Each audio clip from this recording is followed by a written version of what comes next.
LDCയുടെയൊക്കെ rank list വന്നപ്പോൾ നിരവധി success സ്റ്റോറികളും അതുപോലെ റാങ്ക് കിട്ടിയവരുടെയൊക്കെ ഇൻ്റർവ്യൂവും കാര്യങ്ങളൊക്കെ ഒരുപാട് നിങ്ങൾ കണ്ടിട്ടുണ്ടാവും. പക്ഷേ ഇതേ കോഴ്സ് എടുത്തും ഇതേ റാങ്ക് ഫയൽ വെച്ചും ഇതേ രീതിയിലൊക്കെ പഠിച്ച വലിയൊരു വിഭാഗം ഉദ്യോഗാർത്ഥികൾക്ക് ചെറിയ മാർക്കിൻ്റെയൊക്കെ വ്യത്യാസത്തിലും അതുപോലെ പല പല കാരണങ്ങൾ കൊണ്ട് ജോലി കിട്ടാതെ പോയിട്ടുണ്ട്. നിരാശരായി നിൽക്കുന്ന, ആരോടും എന്ത് പറയണമെന്നറിയാതെ നിൽക്കുന്ന വലിയൊരു വിഭാഗം ഉദ്യോഗാർത്ഥികളുണ്ട്. കാരണം ലക്ഷക്കണക്കിന് ഉദ്യോഗാർത്ഥികളാണ് ഈ ഒരു പരീക്ഷ എഴുതുന്നത്. അതിലൊരു ആവറേജ് LDC പോലുള്ള പരീക്ഷകളിൽ ഇപ്പോൾ 8-10 ലക്ഷം ഉദ്യോഗാർത്ഥികൾ എഴുതിയാൽ 10,000-ഓളം പേർക്ക് മാത്രമാണ് ജോലി ലഭിക്കുന്നത്. അപ്പോൾ ജോലി കിട്ടാൻ നിങ്ങൾ ഏറ്റവും പ്രധാനമായും ചെയ്യേണ്ട കാര്യങ്ങൾ, അതുപോലെ തന്നെ നന്നായിട്ട് പഠിച്ചിട്ടും ഈ ഒരു റാങ്ക് ലിസ്റ്റിൽ ഉയർന്ന റാങ്ക് മേടിക്കാൻ പറ്റാതെ പോയ ഉദ്യോഗാർത്ഥികൾക്ക് പറ്റിയ അബദ്ധങ്ങൾ, ഇതാണ് ഈ വീഡിയോയിൽ ഞാൻ ഡീറ്റെയിൽ ആയിട്ട് പറയുന്നത്. ഇനി അങ്ങോട്ടുള്ള ഒരു PSC പരീക്ഷ നന്നായിട്ട് എഴുതി ഒരു ജോലി നേടണമെന്ന് ആത്മാർത്ഥമായിട്ട് ആഗ്രഹിക്കുന്ന ഒരു ഉദ്യോഗാർത്ഥി തൻ്റെ പഠനത്തിൽ ശ്രദ്ധിക്കേണ്ട പ്രധാനപ്പെട്ട 5 കാര്യങ്ങളാണ് ഞാനിവിടെ വ്യക്തമാക്കാൻ പോകുന്നത്. എന്ന് വെച്ചാൽ നിങ്ങളുടെ പഠനത്തിൽ ഒരിക്കലും ഈ ഒരു അബദ്ധം നിങ്ങൾക്ക് പറ്റരുത്. ജോലി നേടുക തന്നെ വേണം. എന്ന് വെച്ചാൽ എത്രയും പെട്ടെന്ന് ജോലി കിട്ടണം, ആ ഒരു ചിന്തയുണ്ടെങ്കിൽ ഈ കാര്യങ്ങൾ മനസ്സിലാക്കി നിങ്ങൾ ഇനിയുള്ള സമയം നന്നായിട്ട് പഠിക്കുക. ഈ വീഡിയോ എന്തായാലും നിങ്ങളൊന്ന് മുഴുവനൊന്ന് കണ്ടു നോക്കുക. കണ്ടു നോക്കിയിട്ട് നിങ്ങൾക്ക് സ്വയം ബോധ്യപ്പെടുന്നുണ്ടെങ്കിൽ മാത്രം ഞാൻ ഈ പറയുന്ന കാര്യങ്ങൾ ഫോളോ ചെയ്താൽ മതി. 5 കാര്യങ്ങൾ ഞാനിവിടെ പറയുവാണ്. 5ഉം ഇമ്പോർട്ടൻ്റ്.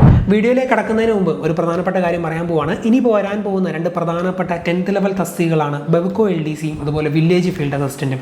ഈ ബെവ്കോ LDC ഒക്കെ അത്യാവശ്യം നല്ല ശമ്പളമുള്ള ജോലിയൊക്കെയാണ്. അപ്പോൾ ഈ പരീക്ഷകൾ ക്രാക്ക് ചെയ്യാൻ സ്റ്റഡി മെറ്റീരിയൽ ഒന്നും കയ്യിലില്ലാത്തവർക്ക് പഠിക്കാൻ ആവശ്യമായിട്ടുള്ള എല്ലാ കണ്ടന്റും പ്രൊവൈഡ് ചെയ്തുകൊണ്ട് നമ്മളൊരു കോഴ്സ് ചെയ്യുന്നുണ്ട്. ആ കോഴ്സിൽ ജോയിൻ ചെയ്യാൻ ആഗ്രഹിക്കുന്നവർ സ്ക്രീനിൽ കാണുന്ന ഈ ഒരു വാട്സാപ്പ് നമ്പറിൽ PSC LDC എന്ന് മെസ്സേജ് അയക്കുക. ഇതുപോലെ തന്നെ ഈ പരീക്ഷയുമായി ബന്ധപ്പെട്ട് ഫ്രീ ആയിട്ട് യൂട്യൂബ് ക്ലാസ്സുകൾ നമ്മൾ ചെയ്തു പോകുന്നുണ്ട്. അതൊരു പ്ലേലിസ്റ്റ് ആക്കി നമ്മുടെ ചാനലിൽ തന്നെ ഇട്ടിട്ടുണ്ട്. ആ ചാനലിലെ വീഡിയോസ് കണ്ടിട്ട് നിങ്ങൾക്ക് സ്വയം ബോധ്യപ്പെടുന്നുണ്ടെങ്കിൽ മാത്രം നിങ്ങൾ ജോയിൻ ചെയ്താൽ മതി. നിങ്ങളുടെ ഇഷ്ടമാണ്, നിങ്ങളാണ് അൾട്ടിമേറ്റ്ലി തീരുമാനിക്കേണ്ടത്. താല്പര്യമുള്ളവർക്ക് ജോയിൻ ചെയ്യാം. ഓക്കെ, അപ്പോൾ നമുക്ക് വീഡിയോയിലേക്ക് കിടക്കാം. ഒന്നാമതായി ഏറ്റവും പ്രധാനമായി പറയാനുള്ള ഒന്നാമത്തെ കാര്യം എന്ന് പറയുന്നത്, പലപ്പോഴും ഉദ്യോഗാർത്ഥികൾ തെറ്റിദ്ധരിപ്പിക്കപ്പെടുന്നു. എന്ന് വെച്ചാൽ ഒരുപാട് യൂട്യൂബ് ചാനലുകൾ, അതുപോലെ ആപ്പുകൾ, online coaching centres, offline coaching centres, അങ്ങനെ നിരവധി PSCയുമായി ബന്ധപ്പെട്ട സ്ഥാപനങ്ങളുണ്ട്. അതുപോലെ ഇവരെല്ലാം ഓരോ രീതിയിലുള്ള സ്റ്റഡി പ്ലാനുകൾ, പഠന രീതികളെല്ലാം നിങ്ങളുടെ മുന്നിലേക്ക് വെക്കും. അവിടെ ഉദ്യോഗാർത്ഥികൾക്ക് ഏറ്റവും ഉയർന്ന റാങ്ക് കിട്ടണം എന്നൊക്കെയുള്ള ലക്ഷ്യത്തോടെ പിന്നെ അവരുടെ തന്നെ ഒരു എന്താ പറയുക, ഒരു പ്രത്യേകത അതിനകത്ത് ഉണ്ടാകണമെന്ന രീതിയിൽ പല അഭിപ്രായങ്ങളായിരിക്കും ഈ പല ആൾക്കാരും മുന്നോട്ട് വെക്കുന്നത്. ഈ ഉദ്യോഗാർത്ഥി ഇപ്പോൾ ഇന്നത്തെ സാഹചര്യത്തിൽ നമ്മുടെ മൊബൈലിൻ്റെ വിരൽത്തുമ്പിലെല്ലാം ലഭിക്കുന്നതുകൊണ്ട് തന്നെ ഇതെല്ലാം കേൾക്കുകയും ചെയ്യും. എന്നാൽ യഥാർത്ഥ രീതിയിൽ പഠിക്കേണ്ട ഒരു രീതി മനസ്സിലാക്കാതെ ഒരു അവിയൽ പോലുള്ള പഠനമായിരിക്കും പലപ്പോഴും കാഴ്ചവെക്കുന്നത്. 100 മാർക്കിൻ്റെ ഒരു പരീക്ഷയാണ് പലപ്പോഴും LDC പോലുള്ള പരീക്ഷയിൽ ഒരൊറ്റ പരീക്ഷയെ കാണാറില്ല, ഏറ്റവും പ്രധാനമായിട്ടുള്ള പരീക്ഷ. ആ പരീക്ഷയിൽ നമുക്ക് ഏറ്റവും ഉയർന്ന മാർക്ക് ലഭിക്കാൻ വേണ്ടി ഏറ്റവും പ്രധാനമായും എങ്ങനെയാണ് പഠിക്കേണ്ടത് എന്നൊരു ഐഡിയ ഉദ്യോഗാർത്ഥിക്ക് ഉണ്ടാവണം. ഇപ്പോൾ ഒരു എക്സാമ്പിൾ, ഇപ്പോൾ LDC പരീക്ഷ 2024 കഴിഞ്ഞ LDC പരീക്ഷ ഒരു 6 മാസം മുമ്പ് പഠിക്കുന്ന ഒരു ഉദ്യോഗാർത്ഥിക്ക് ഈ പറയുന്ന പോലെ സ്റ്റഡി പ്ലാൻ പ്രകാരം SCRT ഡീപ്പായിട്ട് അങ്ങനെ പഠിക്കുകയും പിന്നെ ഓരോ ടോപ്പിക്കും റാങ്ക് ഫയൽ എടുത്തു വെച്ചും അതുപോലെ NCERTയിലെ റെയർ ചോദ്യങ്ങളൊക്കെ പഠിച്ച് അങ്ങനെ പഠിക്കാനൊന്നും സമയമില്ല.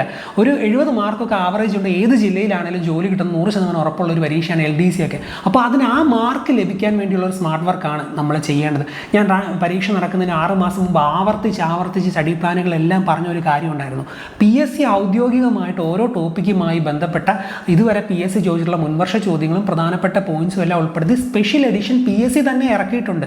നിങ്ങൾ GK പഠിക്കുമ്പോൾ ആ ഭാഗം എന്തായാലും പഠിക്കണമെന്ന് ഞാൻ ആവർത്തിച്ച് പറഞ്ഞിട്ടുണ്ടായിരുന്നു. കാരണം maths, English, Malayalam, current affairs എന്നീ ടോപ്പിക്കുകൾ സിലബസ് അധിഷ്ഠിതമായിട്ട് ആത്മാർത്ഥമായിട്ട് പഠിച്ച് തീർക്കുക തന്നെ വേണം. കാരണം അവസാന മൊമെൻറ്റുകൾ, അവസാന മാസങ്ങളിൽ പഠിച്ചാലും എഫേർട്ട് ഇട്ട് പഠിച്ചാൽ തീർക്കാൻ പറ്റുന്ന സെക്ഷനുകളാണ് maths, English, Malayalam, current affairs എന്ന് പറയുന്നത്. നന്നായിട്ട് എഫേർട്ട് ഇട്ട് പഠിച്ചാൽ ഭൂരിഭാഗം മാർക്ക് മേടിക്കാൻ പറ്റും. 50 മാർക്കോളമാണ് അത്രയും സെക്ഷനുകൾ. അതിലൊരു 40 റേഞ്ചിന് മുകളിൽ മാർക്ക് മേടിക്കാൻ പറ്റുവാണെങ്കിൽ ബാക്കിയുള്ള GK എന്ന് പറയുന്നത് PSC ഇതുവരെ ചോദിച്ചിട്ടുള്ള മുൻവർഷ ചോദ്യങ്ങളും അതുപോലെ പ്രധാനപ്പെട്ട പോയിന്റ്സും PSCയുടെ തന്നെ ഔദ്യോഗികമായിട്ടുള്ള സ്പെഷ്യൽ എഡിഷൻ, വേറെ ഒരു ഇതിനെ ഡിപ്പെൻഡ് ചെയ്യാതെ PSC ഔദ്യോഗികമായിട്ട് ഇറക്കുന്നില്ല. അപ്പോൾ കുറച്ചുകൂടെ വിശ്വസനീയത അതിനുണ്ടല്ലോ. അപ്പോൾ അത് വെച്ച് നിങ്ങൾ പഠിക്കുവാണെങ്കിൽ ഉറപ്പായിട്ട് ഒരു 30 റേഞ്ച് മാർക്ക് മേടിക്കാൻ പറ്റും. 70 മാർക്ക് മേടിച്ചില്ല, അല്ലെങ്കിൽ അത്രയൊക്കെ റേഞ്ചിലേക്ക് എത്തിയ ജോലി കിട്ടുന്ന മാർക്ക് എന്തായാലും കിട്ടുമല്ലോ. റാങ്കല്ലേ ഞാൻ പറഞ്ഞത്. അപ്പോൾ അങ്ങനെ പഠിക്കാൻ ഞാൻ പറഞ്ഞിട്ടുണ്ടായിരുന്നു. ഒരുപാട് ഉദ്യോഗാർത്ഥികൾ അങ്ങനെ പഠിച്ച് നന്നായിട്ട് സ്കോർ ചെയ്യാൻ പറ്റിയെന്ന അഭിപ്രായം പറഞ്ഞിട്ടുണ്ടായിരുന്നു. ഇത് ലാസ്റ്റ് മൊമെൻറ്റിൽ പഠിക്കേണ്ട ഒരു രീതി മാത്രമാണ് ഞാൻ പറഞ്ഞത്. ഇതുപോലെ ഒരു വർഷം സമയമുള്ളവർക്ക് പഠിക്കേണ്ടതിനും അതുപോലെ തന്നെ കുറച്ച് കൂടുതൽ എഫേർട്ട് ഇട്ട് പഠിക്കേണ്ട എക്സാമിനൊക്കെ അതിൻ്റേതായ പഠന രീതികളുണ്ട്. അത് മനസ്സിലാക്കി ആ ഒരു പ്ലാനിൽ സ്റ്റിക്ക് ഓൺ ചെയ്തുകൊണ്ട് പക്കായായിട്ട് പഠിച്ചാൽ മാത്രമേ ഉള്ളൂ നമുക്കൊരു എക്സാം ക്രാക്ക് ചെയ്യാൻ സാധിക്കത്തുള്ളൂ. ഇനി ഇപ്പോൾ വരാൻ പോകുന്ന ഇപ്പോൾ Bevco, LDC, village field assistant പോലുള്ള തസ്തികൾക്ക് എന്തായാലും പരീക്ഷയുടെ ഡേറ്റിലേക്ക് ഏകദേശം ഒരു 10 തൊട്ട് 12 മാസം വരെ നമ്മുടെ കൺമുന്നിലുണ്ട്. നിങ്ങൾക്ക് പക്കായായിട്ട് സിലബസ് ഡീറ്റെയിൽ ആയിട്ട് പഠിച്ച് തീർക്കാനുള്ള സമയമുണ്ട്. അപ്പോൾ അങ്ങനെയുള്ള പരീക്ഷയ്ക്ക് സിലബസ് അധിഷ്ഠിതമായിട്ട് ഡീറ്റെയിൽ ആയിട്ട് സിലബസ് നന്നായിട്ട് തീർത്താൽ മാത്രം മതി. നിങ്ങൾ ഏറ്റവും പ്രധാനമായിട്ട് ഡീപ്പായിട്ട് തന്നെ പഠിച്ചോളുക. കാരണം സമയമുണ്ട്. ഇനി സമയമില്ലാത്ത ഒരു അവസരത്തിലാണെങ്കിൽ നിങ്ങൾ അതനുസരിച്ച് സ്മാർട്ട് വർക്ക് ചെയ്യുക തന്നെയാണ് ചെയ്യേണ്ടത്. അൾട്ടിമേറ്റ്ലി ജോലി കിട്ടാനുള്ള മാർക്ക്, അതാണ് ഏറ്റവും പ്രധാനമായിട്ടും നിങ്ങൾക്ക് വേണ്ടത് എന്നുള്ള ചിന്ത ആദ്യം നിങ്ങളുടെ മനസ്സിലുണ്ടാകണം. ഇതാണ് ഒന്നാമത്തെ കാര്യം. നിങ്ങൾ ശ്രദ്ധിക്കേണ്ട കാര്യമെന്ന് പറയുന്നത് സിലബസ് കംപ്ലീറ്റ് ചെയ്യാൻ സമയമുണ്ടോ, സമയം ഉണ്ടെങ്കിൽ ഏത് സ്റ്റഡി മെറ്റീരിയൽ വെച്ച് പഠിക്കണം, എങ്ങനെ പഠിക്കണം എന്ന് ആദ്യം നിങ്ങൾക്കൊരു പ്ലാൻ ഉണ്ടായിരിക്കണം. ഓക്കെ. ഇനി രണ്ടാമത്തെ കാര്യം എന്ന് പറയുന്നത് സിലബസ് കംപ്ലീഷൻ ആണ്. 100 മാർക്കിൻ്റെ ഒരു സിലബസ് ആണ് LDC പോലുള്ള പരീക്ഷയ്ക്ക് PSC പ്രൊവൈഡ് ചെയ്യുന്നത്. അതിപ്പോൾ 2024 നടന്ന LDC പരീക്ഷയ്ക്കും അതുപോലെ വരാൻ പോകുന്ന Bevco, LDC, village field assistant പോലുള്ള പരീക്ഷയ്ക്കും അതുപോലെ 2026 അവസാന നോട്ടിഫിക്കേഷൻ വരാൻ പോകുന്ന വേരിയസ് LDCയുടെ സിലബസും എല്ലാം ഈ 100 മാർക്കിൻ്റെ സെയിം സിലബസ് തന്നെയായിരിക്കും. ആ സിലബസിൽ ഏതൊക്കെ ടോപ്പിക്കുകളാണുള്ളത്, ആ ടോപ്പിക്കുകൾക്ക് അധിഷ്ഠിതമായിട്ട് പക്കായായിട്ട് സിലബസിൽ പറഞ്ഞിരിക്കുന്ന കാര്യങ്ങൾ പഠിച്ചു തീർക്കുക എന്നുള്ളത് വളരെയധികം ഇമ്പോർട്ടൻ്റ് ആയിട്ടുള്ള ഒരു കാര്യമാണ്. സിലബസ് നന്നായിട്ട് പഠിച്ചു തീർത്ത് കംപ്ലീറ്റ് ചെയ്ത ഒരു ഉദ്യോഗാർത്ഥിക്ക് ജോലി കിട്ടാനുള്ള സാധ്യത വളരെ കൂടുതലാണ്. പക്ഷേ പലപ്പോഴും ഉദ്യോഗാർത്ഥികൾക്ക് ഇത് പൂർണ്ണമായിട്ടും പഠിച്ചു തീർക്കാൻ പറ്റാറില്ല. കാരണം പല അഭിപ്രായങ്ങൾ ഇങ്ങനെ കേട്ട് പല രീതിയിൽ പഠനം മുന്നോട്ട് കൊണ്ടുപോകുന്നതുകൊണ്ട് ഒരു ടോപ്പിക്ക് തന്നെ ഇപ്പോൾ ഒരു ഭരണഘടനാ നിർമ്മാണ സമിതി എന്നൊരു ടോപ്പിക്ക് എടുത്ത് ഒരു രീതിയിൽ പഠിച്ച് പകുതി ആകുമ്പോൾ തന്നെ വേറൊരു അഭിപ്രായം കേൾക്കും, അങ്ങനെയല്ലല്ലോ പഠിക്കേണ്ടത്, ഇങ്ങനെയാണല്ലോ പഠിക്കേണ്ടത്. അപ്പോൾ വേറൊരു ബുക്ക് എടുത്ത് ഡീറ്റെയിൽ ആയിട്ട് പഠിച്ച് കുറേ കാര്യങ്ങളോട് അങ്ങനെ പഠിക്കും. അങ്ങനെ ഒരു പൂർണ്ണതയില്ലാത്ത പലതും പഠിച്ച് ചില ടോപ്പിക്ക് തീർന്നു, ചില ടോപ്പിക്ക് തീർന്നില്ല, എക്കണോമിക്സ് ഒന്നും ആയിട്ടില്ല, അറിയത്തില്ല, മറ്റേ ടോപ്പിക്ക് സ്കോർ ചെയ്യാം. അങ്ങനെയൊക്കെയുള്ള ഒരു അവിയൽ പോലത്തെ പഠനം ആണ് പല ഉദ്യോഗാർത്ഥികളും പലപ്പോഴും ചെയ്യുന്നത്. അത് നിങ്ങൾ ചെയ്യരുത്. ബേസിക് ആയിട്ട് ഓരോ ടോപ്പിക്കുമായി ബന്ധപ്പെട്ട് പഠിക്കേണ്ട എല്ലാ കാര്യങ്ങളും സിലബസ് അധിഷ്ഠിതമായിട്ട് പഠിച്ച് സിലബസ് ഏകദേശം കംപ്ലീറ്റ് ചെയ്യണം. കാരണം പരീക്ഷ ഒരുപക്ഷെ പാടാകാം, എളുപ്പമാകാം. നിങ്ങൾ 2024 തന്നെ കണ്ടു, ചില ജില്ലകളുടെ പരീക്ഷ ഇച്ചിരി ഒന്ന് പാടായിരുന്നു, ചില ജില്ലകളുടെ പരീക്ഷ ഭയങ്കര എളുപ്പമായിരുന്നു.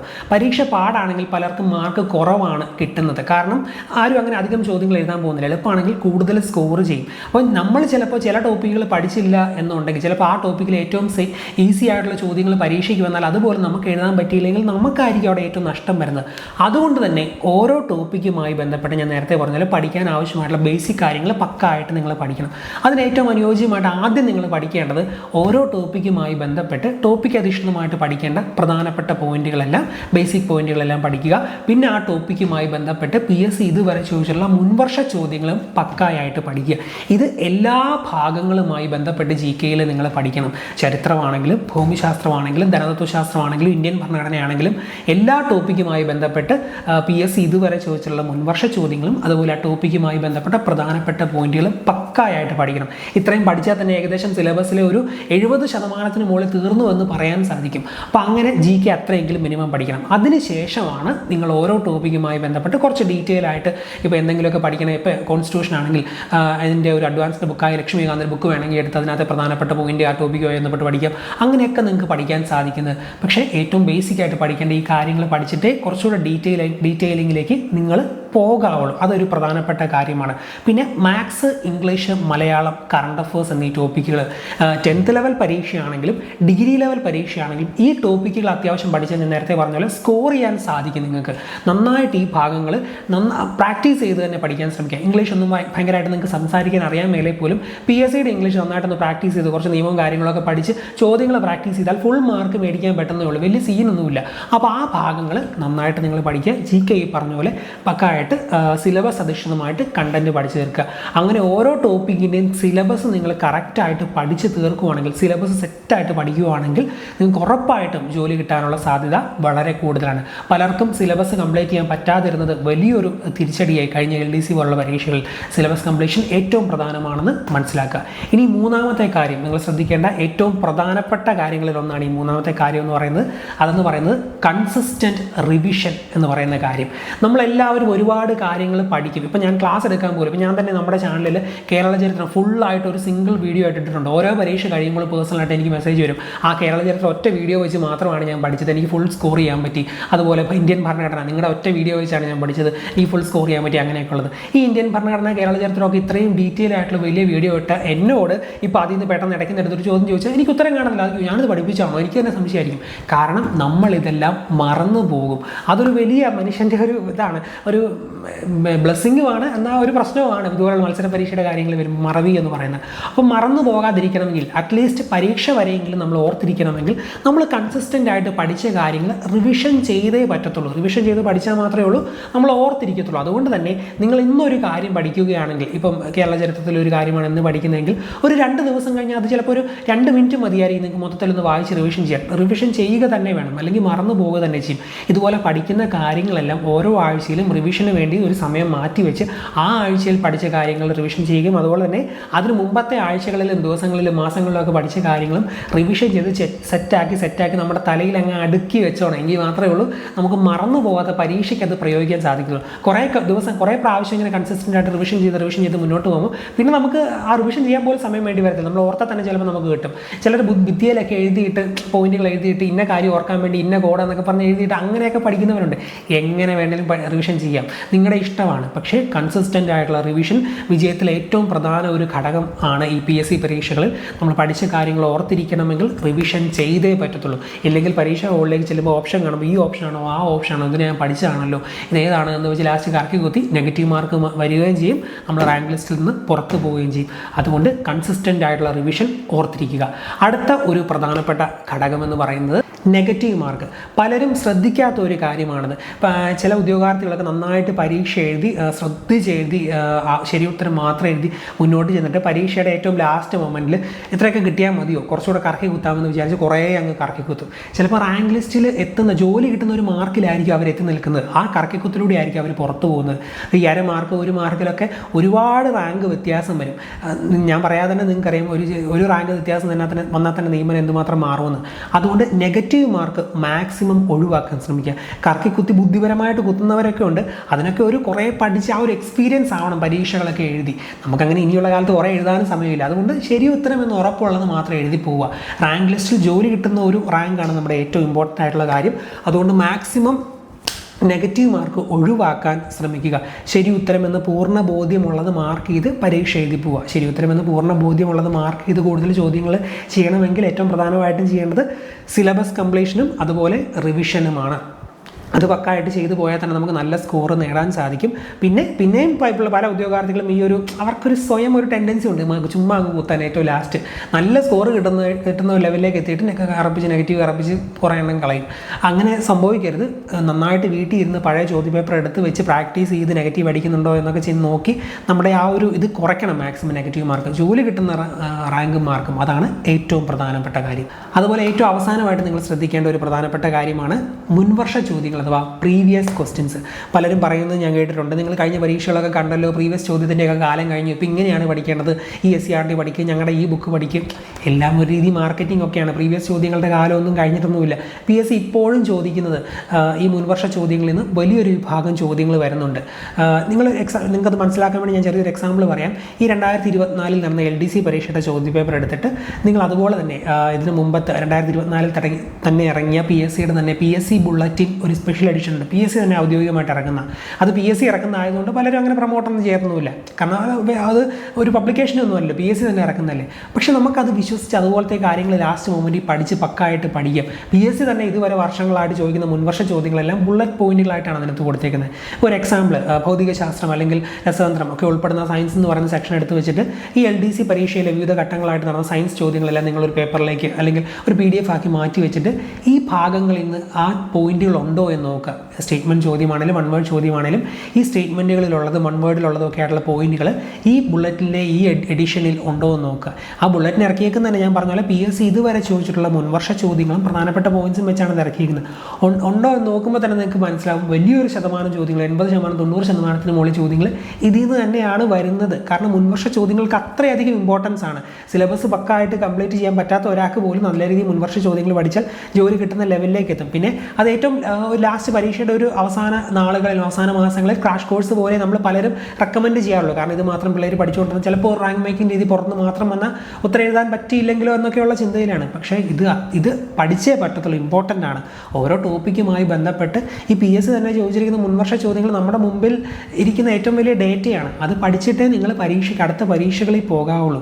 അത് പഠിക്കാതെ അതിൻ്റെയൊക്കെ കാലം കഴിഞ്ഞു എന്ന് പറയുന്നത് എൻ്റെ വ്യൂ പോയിൻ്റ് മണ്ടത്തരം തന്നെയാണ്. എല്ലാ ടോപ്പിക്കുമായി ബന്ധപ്പെട്ട മുൻവർഷ ചോദ്യങ്ങൾ പക്കായായിട്ട് നിങ്ങൾ പരീക്ഷയ്ക്ക് പോകുന്നതിന് മുമ്പ് പഠിച്ചു പോകുക. പിന്നെ അങ്ങനെ പഠിക്കുമ്പോൾ ഇപ്പോൾ 10th ലെവൽ പരീക്ഷയ്ക്കാണ് പോകുന്നതെങ്കിൽ 10th ലെവലിൻ്റെ മാത്രം പഠിച്ചാൽ പോരാ. ഈ റീസെൻ്റ് ആയിട്ട് നടക്കുന്ന ഡിഗ്രി ലെവലിൻ്റെയും അതുപോലെ 12th ലെവലിൻ്റെ ഒക്കെ നിങ്ങൾ പഠിക്കണം. അതൊക്കെ നിങ്ങൾക്ക് ഗുണമേ ഉണ്ടാകത്തുള്ളൂ. നല്ല സ്കോർ നിങ്ങൾക്ക് GK മേടിക്കാൻ പറ്റും. ജോലി കിട്ടുന്ന റാങ്കിലേക്ക് നിങ്ങൾക്ക് എത്തിച്ചേരാൻ സാധിക്കും ഇതുപോലെ മുൻവർഷ ചോദ്യങ്ങൾ പഠിച്ചാൽ. ഈ 5 കാര്യങ്ങൾ, ഞാൻ ഈ പറഞ്ഞ 5 കാര്യങ്ങൾ നിങ്ങൾ പഠനത്തിൽ ഊന്നൽ നൽകി ഒരു സൈഡിൽ സെറ്റ് ചെയ്ത് പഠിച്ച് മുന്നോട്ട് പോവുകയാണെങ്കിൽ ഞാൻ ഉറപ്പ് തരുന്നു, ഇനി അടുത്ത് എഴുതാൻ പോകുന്ന എക്സാം നിങ്ങൾക്ക് ഉറപ്പായിട്ട് കിട്ടാനുള്ള സാധ്യത വളരെ കൂടുതലായിരിക്കും. ഇനിയിപ്പോൾ വരാൻ പോകുന്ന Bevco LDC village field assistant പോലുള്ള 10th ലെവൽ പരീക്ഷകളാണ്. അത് നന്നായിട്ട് പഠിച്ച് തന്നെ നിങ്ങൾ പരീക്ഷ എഴുതുക. പിന്നെ ഇതിനൊന്നും പഠിക്കാൻ സ്റ്റഡി മെറ്റീരിയൽ കയ്യിലില്ലാത്തവർക്ക് നമ്മളൊരു കോഴ്സ് പ്രൊവൈഡ് ചെയ്യുന്നുണ്ട്. ഈ പരീക്ഷയ്ക്ക് ആവശ്യമായിട്ടുള്ള എല്ലാ കണ്ടൻറ്റും സിസ്റ്റമാറ്റിക്കായിട്ട് നമ്മൾ ആ ഒരു കോഴ്സിലൂടെ പ്രൊവൈഡ് ചെയ്യും. നിങ്ങൾക്ക് വേണ്ടതെല്ലാം അതിൽ ജോയിൻ ചെയ്യാൻ ആഗ്രഹിക്കുന്നവർ സ്ക്രീനിൽ കാണുന്ന ഈ ഒരു വാട്സാപ്പ് നമ്പറിൽ PSC LDC എന്ന് മെസ്സേജ് അയയ്ക്കുക. അടുത്ത ഒരു നല്ല പരീക്ഷ എഴുതി ജോലിയിൽ കയറണമെന്ന് ആഗ്രഹിക്കുന്നവർക്ക് ഏറ്റവും അനുയോജ്യമായിട്ടുള്ള തസ്തികകളാണ് ഇവരല്ല ഇത്. താല്പര്യമുള്ളവർ ഇന്ന് തന്നെ ജോയിൻ ചെയ്യുക. എന്തായാലും ജോയിൻ ചെയ്താലും ഇല്ലെങ്കിലും നിങ്ങളുടെ പഠനത്തിൽ ഞാൻ ഈ പറഞ്ഞ കാര്യങ്ങൾ നിങ്ങൾ സെറ്റ് ചെയ്ത് പഠിച്ച് മുന്നോട്ട് പോവുക. ആത്മാർത്ഥമായിട്ട് പഠിക്കുന്ന എല്ലാവർക്കും നല്ലൊരു വിജയം ഉണ്ടാകട്ടെ എന്ന് ആശംസിക്കുന്നു. മൈക്ക് ഓഫ് ആയോ നോക്കിയത് ഇതിനു മുമ്പ് ഞാൻ അടുത്തൊരു വീഡിയോയിൽ ഇങ്ങനെ വീഡിയോ ഒക്കെ എടുത്തു കഴിഞ്ഞെല്ലാം നോക്കിയപ്പം മൈക്ക് ഓഫ് ആയിരുന്നു. പിന്നെ ഞാനിത് ഇട്ടില്ല, അങ്ങനെ അബദ്ധം പറ്റിപ്പോയി. അപ്പോൾ അതാണ് നോക്കിയത്. എന്തായാലും ഇപ്പോൾ ഓണാണ് എല്ലാം സെറ്റായെന്ന് വിശ്വസിക്കുന്നു. അപ്പോൾ നന്നായിട്ട് പഠിക്കുക. നന്നായിട്ട് പഠിക്കുന്ന എല്ലാവർക്കും നല്ലൊരു വിജയം ഉണ്ടാകട്ടെ എന്ന് ആശംസിക്കുന്നു. Thank you.